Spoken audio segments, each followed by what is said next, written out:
Hey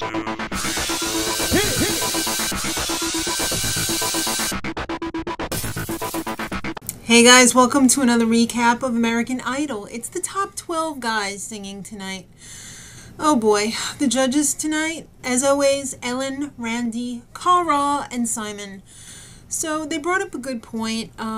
It sounds different in the studio than it does when you're watching it at home. Really? Okay, I know that. If you blow it tonight, your career is pretty much blown. Well, not exactly, Simon, but there's a good chance. So, I just gotta say, I'm just saying, Cara, you need to fire your makeup person because it's party over on the bronzer or blush or whatever it was all over your cheeks, and it just wasn't good. You need to get into bronzer rehab ASAP. Todrick Hall was up first. He sang Since You've Been Gone, you know, the Kelly Clarkson song. He was one of my favorites going into the competition, like in Hollywood Week. But I did not like the arrangement that he sang tonight of that song at all. It didn't work for me, but I like him. I still got a little faith that he's going to pull it out. Aaron Kelly, he's the 16-year-old kid. Here Comes Goodbye. It was good. It wasn't too memorable to me.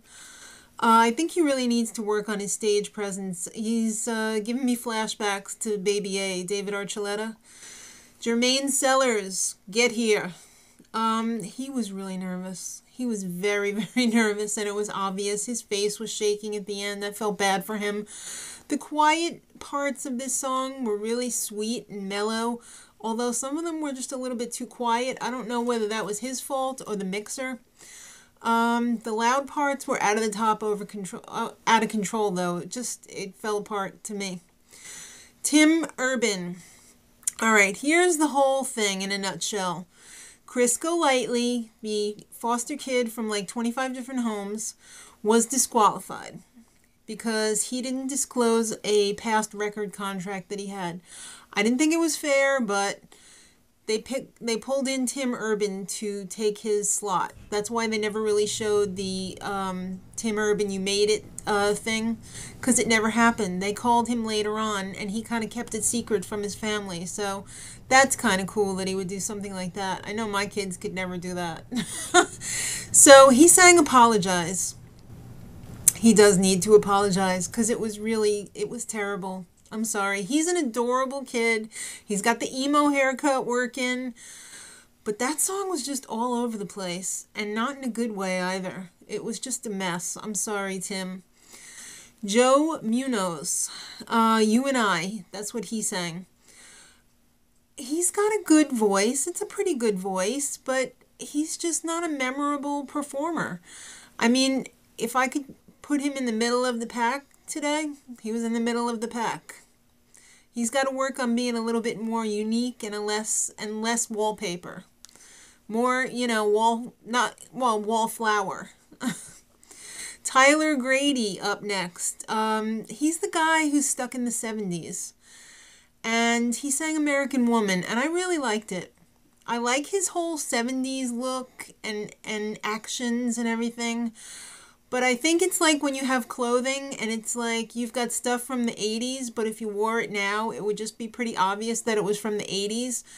But like if you bought some retro clothes that were like fashioned after clothes from the 80s, but they're like current now, that's what I think Tyler Grady needs to do. I think he needs to ditch his 70s clothes and have some throwback clothes that are new, but reminiscent of the 70s. I think that would work a lot better for him.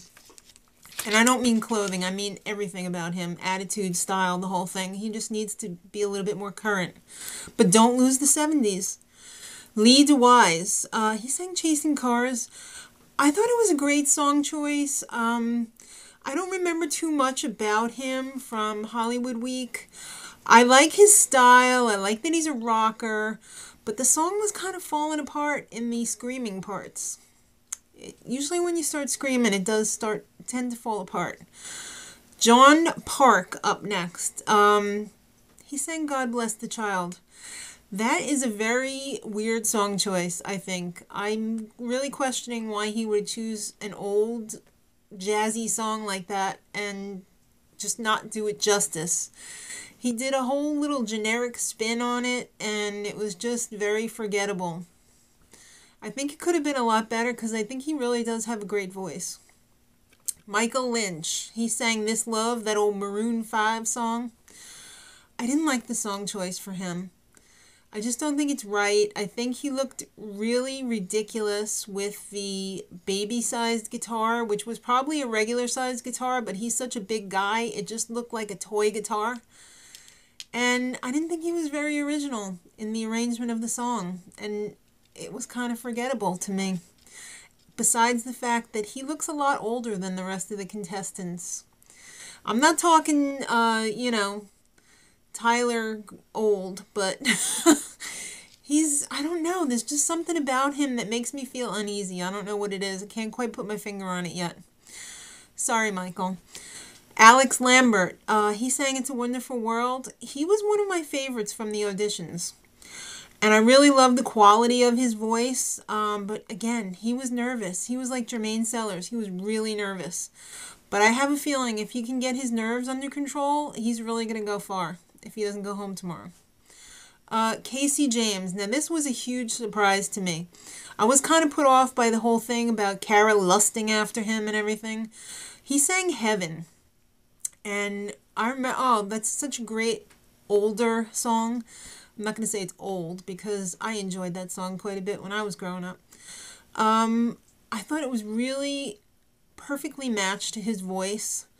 I really liked his performance. He seemed really at ease up there, and it was just, I think he could possibly have some star quality. He was my favorite of the night. I think he was the shining star of the night. All right, Andrew Garcia closed the show. He sang Sugar We're Going Down. I love the quality in his voice. He was definitely one of my favorites coming through Hollywood Week. I thought the judges were a little bit tough on him. I really liked what he did with the arrangement of the Fall Out Boy song. Come on, guys. Every week can't be the straight-up phenomenon. I mean, you can't hit a home run every week. I really thought that he set the bar high when he sang Straight Up, so just, back off and let him do his thing, because I thought he had fun, and I had fun watching him, too. All right, now I gotta say I'm pretty disappointed in general with the guys' show tonight. I was thinking to myself, oh boy, I wish 4 guys could go home and we could just keep all the girls. Because I think it's as bad as people were saying the girls were last night. The guys were 4 times as worse. As bad. My high school English teacher's gonna Okay, so tomorrow, it's the results show. Yeah, there's an extra day of Idol this week. So 4 kids are going home. 2 guys and 2 girls. Oh boy. And Kris Allen's going to perform. Who? Sorry, you know who he is. Till tomorrow, much love.